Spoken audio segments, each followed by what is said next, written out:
Welcome back to the deep dive. I have to be honest with you, when I saw the topic for today, I groaned a little bit. You've groaned. That's not exactly the enthusiastic welcome I'm used to. Well, just look at the category, systems thinking.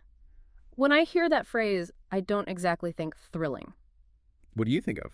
I think about flowcharts. I think about, supply chain logistics. I think about a consultant in a beige suit telling me how to optimize my email workflow. It just feels so cold, so mechanical. That is the reputation for sure. It's Yes. usually framed as being about inputs, outputs, feedback loops, efficiency.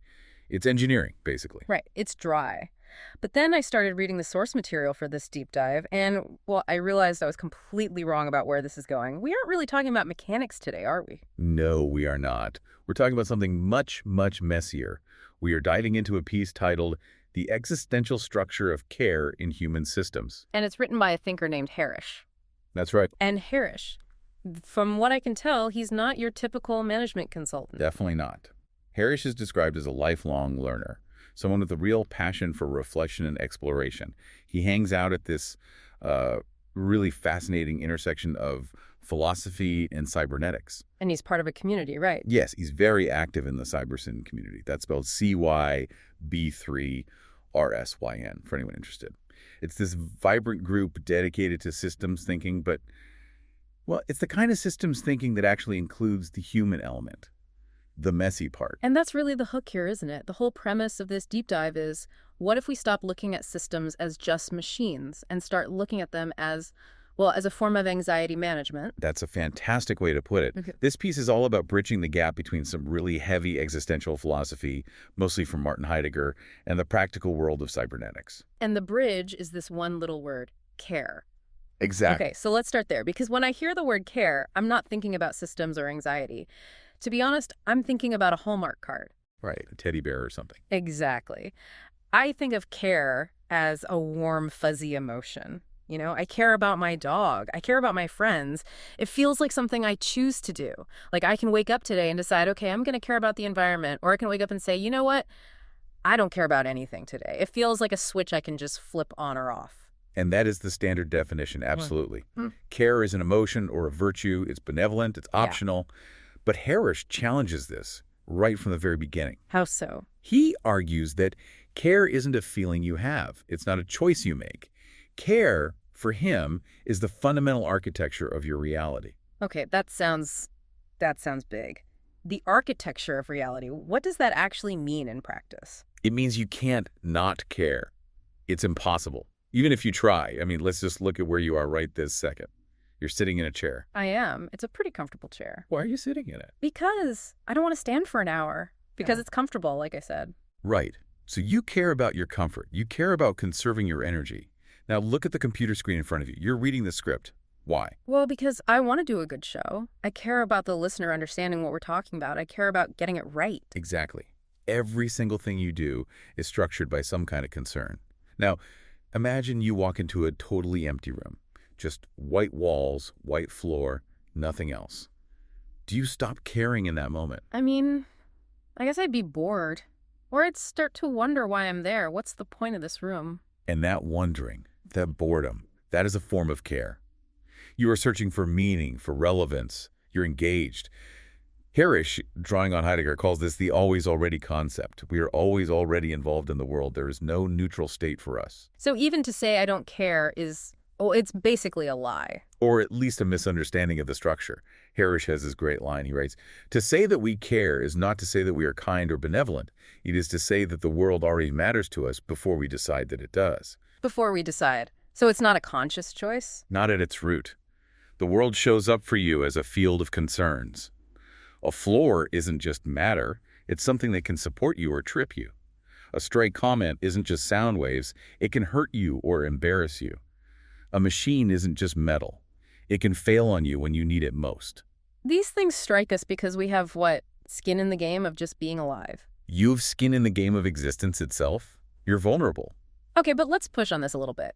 What about pure indifference? Because I definitely have moments where I feel indifferent. I'll be scrolling on my phone, I'll see some news story about a disaster somewhere far away, and honestly, I feel nothing. I just keep scrolling. Isn't that a lack of care?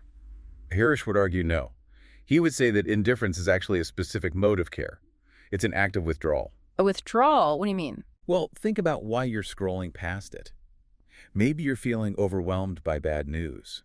Maybe you're trying to preserve your mental energy for your own family, for the problems right in front of you.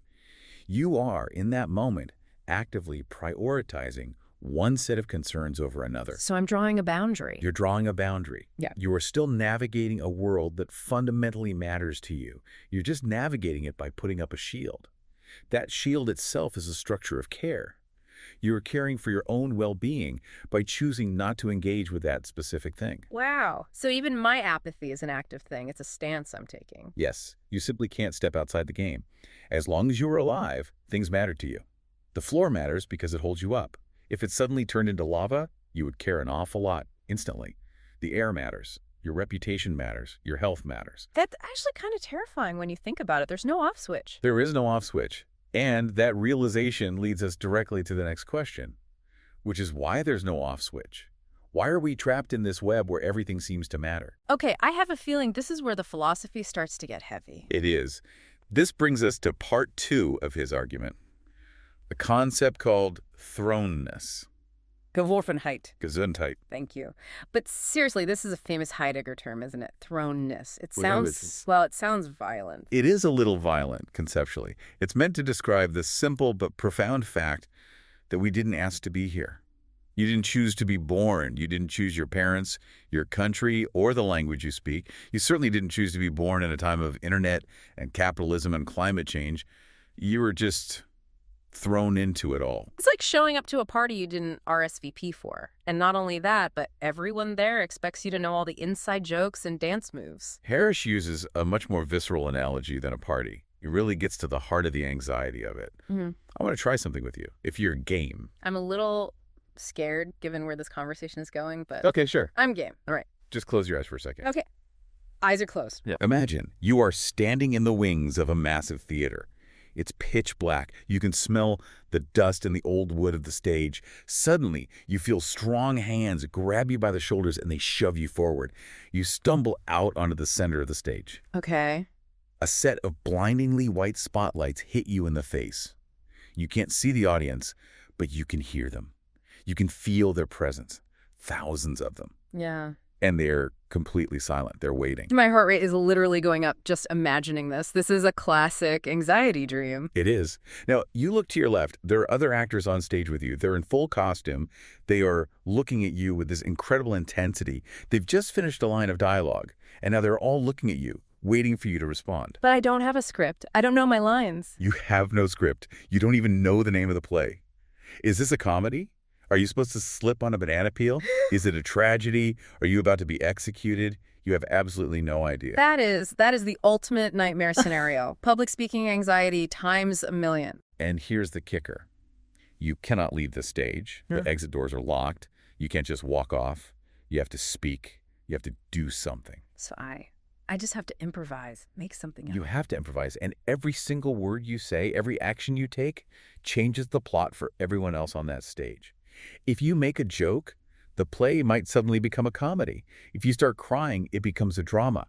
The other actors have to react to you. And this is life. This is exactly what it means to be human, according to this philosophy. We wake up on a stage we didn't build, in a play we didn't write, interacting with institutions, the other actors that have been running for centuries before we ever got here. Family, government, the economy. That explains that constant low-grade background hum of anxiety I feel all the time. You know that feeling. Like you've forgotten something really important, but you have no idea what it is. Yes. That is the anxiety of the improviser. You are constantly scanning the stage, trying to figure out what the plot is, so you don't completely ruin the scene for everyone. And Harris is saying this feeling, this predicament, is what care is. Yes, he puts it so clearly. He writes, care does not arise after this situation. It is what this situation feels like from within. Care is the tension of being on that stage without a script. It's the constant, unavoidable sensation that things can go well or things can go badly, and it all depends on what you do next. So if we weren't on this stage, if we didn't have this constant pressure, we wouldn't care. Exactly right. If you were just a member of the audience watching the play from a safe distance, you could relax. You could be a detached critic. Yeah. But you're in it. You have skin in the game. Okay, so we're thrown onto the stage, we're forced to improvise, but why is the improvisation so high stakes? I mean, so what if I mess up a line? Why does it matter so much? That brings us to the engine of the entire system. This is part 3, finitude. Finitude. As in, we're finite, we die. We die. Our time is limited. Our energy is limited. Our possibilities are limited. The people we love are here for a limited time. Now, I have to push back here a little, because this is the part of existential philosophy that sometimes feels like a bit of a cope to me, you know? A cope. How do you mean? Well, you always hear philosophers say things like, oh, death gives life meaning, or you only love the rose because you know it will wilt. And I'm just sitting here thinking, really, I don't know about that. If you offered me a pill right now that let me live forever in perfect health, I would take it in a heartbeat. You think so? I do. And I don't think I would suddenly stop caring about my life. I think I'd have a great time. I'd learn every language. I'd master every instrument. I'd travel to every planet. Why does finitude have to be the source of all care? That just sounds depressing. Well, let's play that out for a second. Harris actually uses this exact thought experiment. He asks us to imagine an immortal being. So let's say you take that pill. You are now immortal. And let's add that you're also invulnerable. Nothing can hurt you. Sounds amazing. Sign me up. Where's the pill? Okay. So, immortal you decides you want to learn to play the violin. Sure. I've always wanted to learn that. When do you start your lessons? I don't know. Tomorrow. Maybe next week. Why not next century?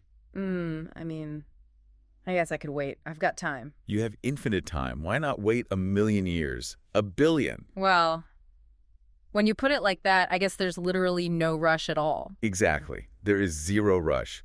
If you miss a lesson, doesn't matter. No. You have an eternity to catch up. If you accidentally break your priceless Stradivarius violin, does it matter? No. You can get another one eventually. If you get into a huge fight with your violin teacher, doesn't matter. Not really. I'll outlive him by eons anyway, and all his descendants. Do you see what's happening to this situation? The gravity of it, the weight is just evaporating. Karish's punchline here is absolutely devastating. He says, if nothing can be lost and no time limit constrains action, then nothing presses upon the being with genuine necessity. So without the deadline, literally, the deadline, there's no friction, no stakes. Right. You would just float. You might have the idea that you'd like to learn the violin, but you'd probably just end up sitting on a rock for 1,000,000,000 years because there's absolutely no consequence to doing nothing. Urgency dissolves completely. That is actually kind of disturbing to think about. So the anxiety I feel, the pressure to get things done, to meet deadlines, to not waste time, is actually the only thing giving those things any value in the first place. Yes. Finitude isn't a defect in the human system. It's the core feature that gives life weight. It's the reason you hug your kids tight, because you know they won't be kids forever. It's the reason you work so hard on a project, because it has to launch on Friday, not in 1,000 years. It's like that saying, a game with no chance of losing isn't a game. Precisely. If you literally couldn't lose, playing would just be a pointless exercise. Care belongs only to creatures who can lose things. Okay, you've convinced me. I'll put my immortality plans on hold. So I'm stuck on this stage, I'm improvising, and the clock is ticking. That's the human condition. But sometimes it feels like the stage itself starts to fall apart, doesn't it? It does.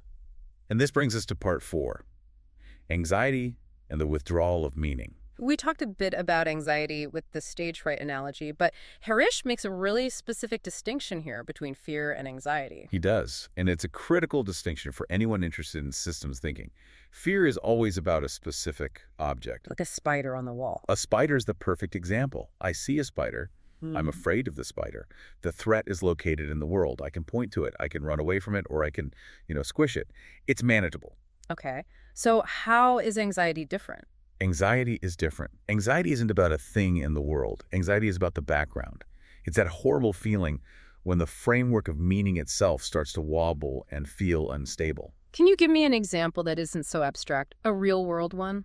Think about the early days of the pandemic, or think about a major economic crash like in 2008. Oh, yeah. I remember walking into a grocery store in March of 2020. I'll never forget it. What did you see? What did it feel like?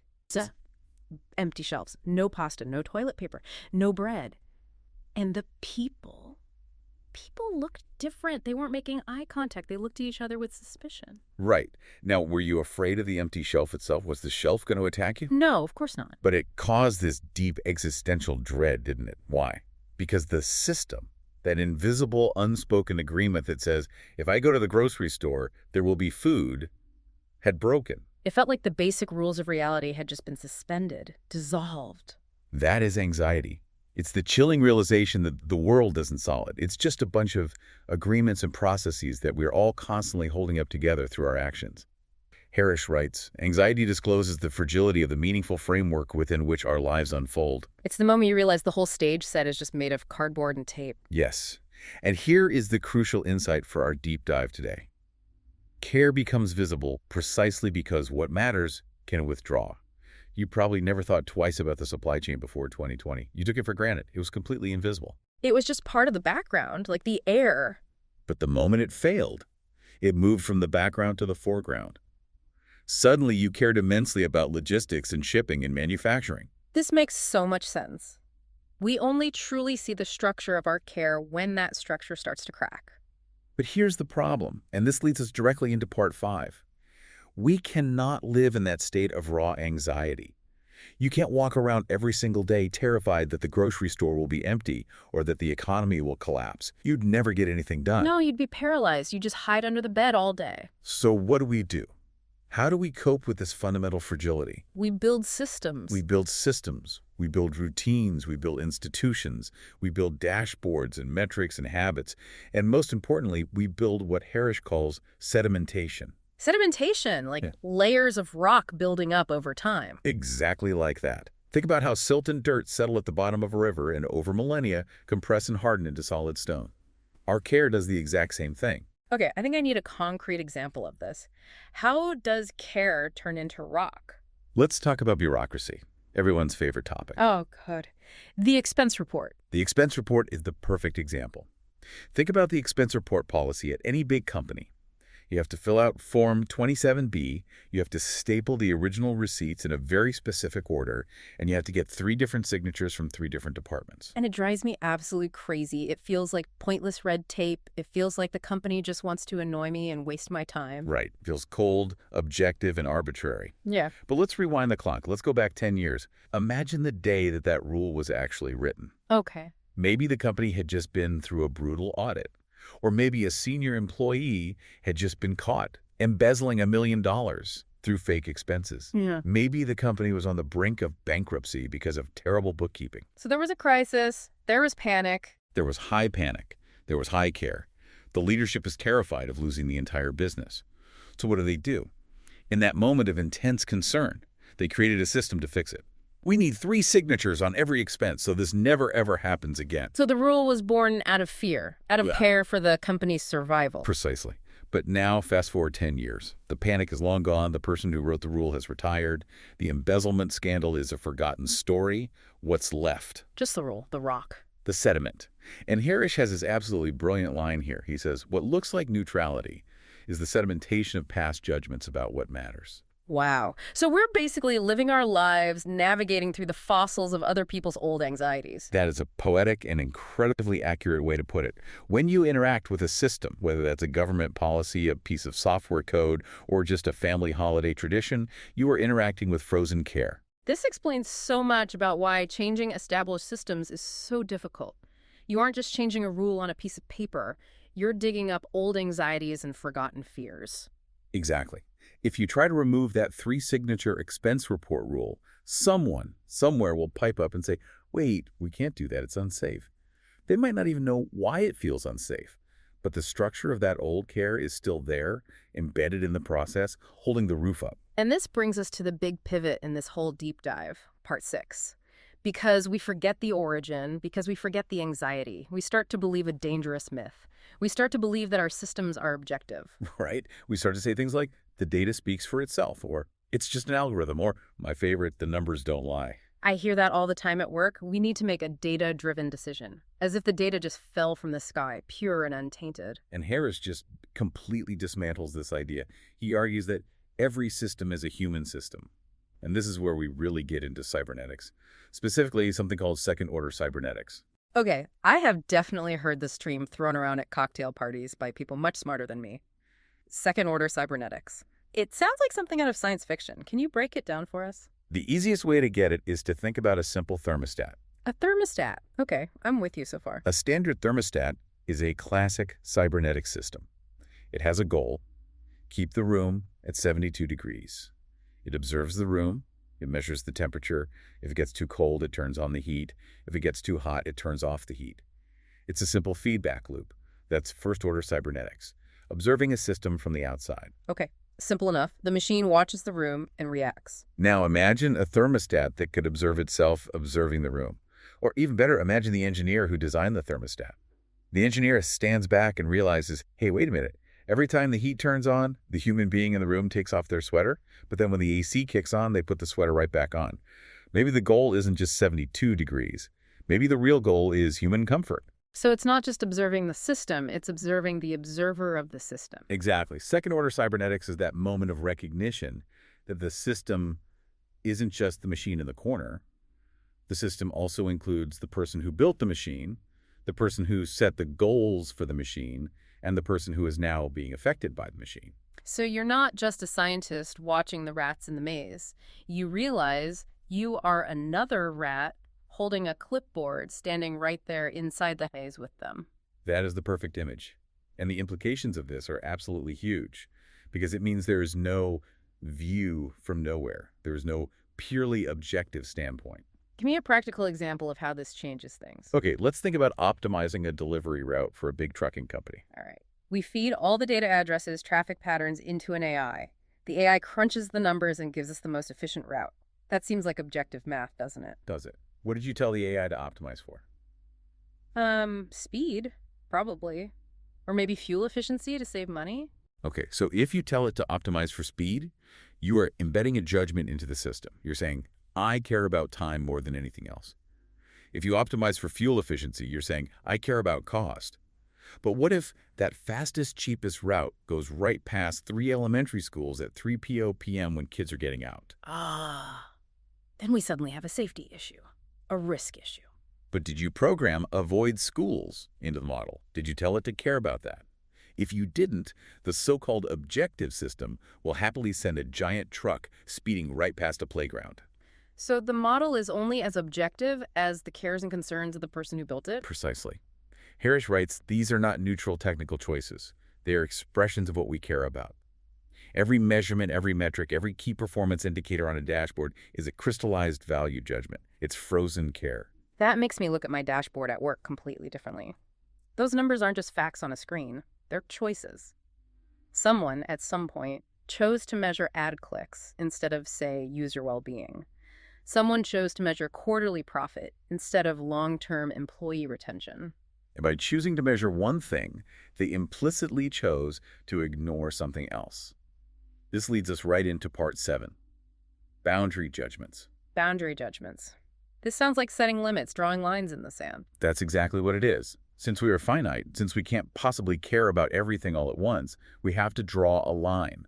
We have to decide what is inside the system we're focusing on and what is outside the system, what we deem irrelevant. It's like framing a photograph. You choose what to include in the shot. And more importantly, you choose what to crop out. Harris argues that this is a deeply ethical act, every single time. As he puts it, every inclusion privileges a perspective. Every exclusion renders something less visible. Let's stick with a big example, like building a dam. A dam is a classic systems thinking example.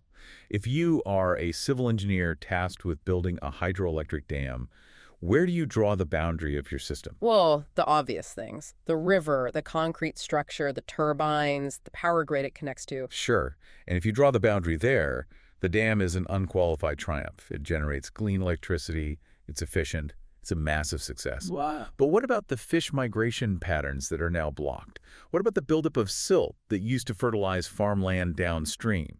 What about the indigenous village 10 miles downriver that has relied on that river for fishing for 1,000 years? If you draw the boundary of the system wider to include them, suddenly the dam might look like an ecological and social disaster. Exactly. The success or failure of the system depends entirely on where you choose to draw the line. And Harris's core point is that you always have to draw a line somewhere. You can't include the entire universe in your model. It's impossible. So we are always ignoring someone or something. There's always an externality. Yes. The fundamental question is never, do we care? The question is, whose finitude are we protecting? When you, as a manager, decide to focus relentlessly on the project deadline, You might be ignoring your team's burnout.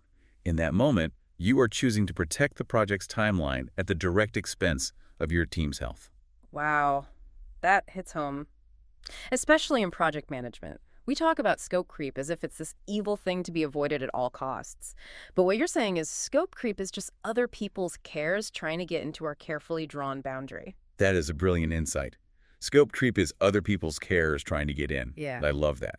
And our first instinct usually is to slam the door on them and lock it. Because we're overwhelmed. Because we're finite ourselves. We can't solve every problem. Right. We can't catch every single ball that gets thrown at us. So we build these systems, these dams, these algorithms, these project schedules to manage our finitude, to try and create a safe, bounded space where we don't have to worry about everything all at once. We build them to feel safe. We build them to create a sense of control in a chaotic world. But, and I feel like I already know the answer to this, does it work? Can we ever actually build a system that makes us perfectly safe, perfectly in control? This is the topic of Part 8. Systems under existential exposure. Yeah. And the short answer is no. The illusion of control, it's always an illusion. We so desperately want to believe that if we just have the right process, the right checklist, the perfect AI, that nothing will ever go wrong. We want to solve the problem of existence once and for all. We want to finally get off the stage. We want someone to just hand us the script. But the territory always resists the map. You can have the most sophisticated hurricane prediction model in the world, but the hurricane is still going to hit. You can have the most advanced medical system ever devised, but the human body will still eventually fail. So why do we even do it? Why do we spend our entire lives building these complex, fragile systems if they're just going to fail on us eventually? It sounds futile. Because we are vulnerable. Harish has this beautiful, humbling line right at the end of this section. He says, "We don't design because we are gods. We design because we are vulnerable. Exposure is the source of design itself." Exposure is the source of design. Wow. That completely flips the script on how we view technology, doesn't it? We usually look at our great achievements, our skyscrapers, our servers, our spaceships, as proof of how powerful and dominant we are. Look at what humanity has conquered. But Harish is saying, no, look at how scared and fragile humanity is. Yeah. We build the skyscraper because we don't want to get wet when it rains. We build the server because we are terrified of forgetting important information. Our technology is a shell we build around ourselves because, at our core, we're soft and breakable. That's surprisingly touching. It makes me look at the world of engineering and design with a lot more compassion. We're all just naked apes trying to build a shelter in a storm that we know never truly ends. A storm that never ends. That is the perfect segue to the conclusion of the piece. The myth of Sisyphus. You know the story, right? I do, from Greek mythology. This poor guy, Sisyphus, is condemned by the gods to roll a giant boulder up a steep hill. But every single time he gets it near the top, it rolls all the way back down to the bottom. And he has to start all over again, forever. And usually people use this myth as a metaphor for hell or for a pointless corporate job. They'll say, my work is Sisyphean, meaning it's futile and meaningless. Right. Why even bother pushing the rock if you know it's just going to fall again? But Harish brings in the philosopher Albert Camus, who wrote a famous essay on this myth. And Camus comes to this startling, almost shocking conclusion. He says, the struggle itself toward the heights is enough to fill a man's heart. One must imagine Sisyphus happy. Happy? The guy is pushing a rock for all of eternity. How on earth could he be happy? This is where the systems thinking mindset transforms into something like wisdom. Just think about what we've discussed today. The rock is care. It's the problem that needs solving. The hill is the resistance of the world. It's entropy, it's finitude, it's all the things that can go wrong. Okay, I'm with you. Now, what would happen if Sisyphus finally got the rock to stay at the top of the hill? The game would be over. The game would be over. Sisyphus would have nothing to do. No purpose, no engagement with the world. He'd be out of a job. So the fact that the rock always rolls back down is the very thing that gives him his purpose. It's what gives him his being. And Harish applies this directly to us. We, as systems thinkers, as parents, as leaders, as humans, we fix a bug in the code, and a new bug appears. We cure a disease, and a new virus mutates. We solve a supply chain crisis, and a new one emerges a few years later. The incline never disappears. The work is never done. Never. And the goal isn't to finally get the rock to the top and keep it there forever. That's the impossible fantasy of being an immortal being. The real human goal is just to push. To inhabit the struggle itself. To find meaning in the act. Harish calls it lucid engagement. We don't try to escape the human condition. We don't try to solve our way out of existence. We engage with it, consciously. We redraw the boundaries of our systems knowing they will shift again. We optimize our processes, knowing the world will change and make them obsolete. Finitude does not dissolve, but neither does care. That's the final punchline. As long as you are here, as long as you are finite and vulnerable, you will care. And that care, that push, is enough. That honestly changes how I feel about my to-do list. I always look at my inbox and think, I just need to clear this, get to inbox 0, and then I'll finally be free. But I'll never be free, will I? The emails will just keep coming. And the fact that they keep coming means you're still in the game. You are still on the stage. You still matter. It dignifies the daily grind. Whether you're a programmer or a teacher, or you're managing a team or raising kids, you are pushing the rock. And that act of pushing, done with care, is the whole structure of meaning right there. Absolutely. It's not about the destination. It's about the care you put into the push every single day. That is a really beautiful and surprisingly comforting place to land. It reframes this whole concept of systems from something cold and mechanical to something that's deeply, passionately human. I agree completely. Now, before we wrap up, we do need to address a specific note that Harish included in his source material. We've talked a lot about the philosopher Heidegger today. Yes, Martin Heidegger, the philosopher behind thrownness and being in the world. It's very important to explicitly mention that Heidegger was, for a time, affiliated with the Nazi Party in Germany during the 1930s. Which is, well, it's horrific. There's no other word for it. It is. It's a deeply troubling and shameful fact. And Harish rightly notes that this casts a long and painful shadow over his legacy. Right. And I think it's critical for us to say that using his philosophical tools to understand things like care and anxiety does not in any way mean we endorse the man or his abhorrent politics. Exactly. Harish calls for ethical vigilance. We can use the insights about the human condition, about anxiety and finitude, without accepting the profound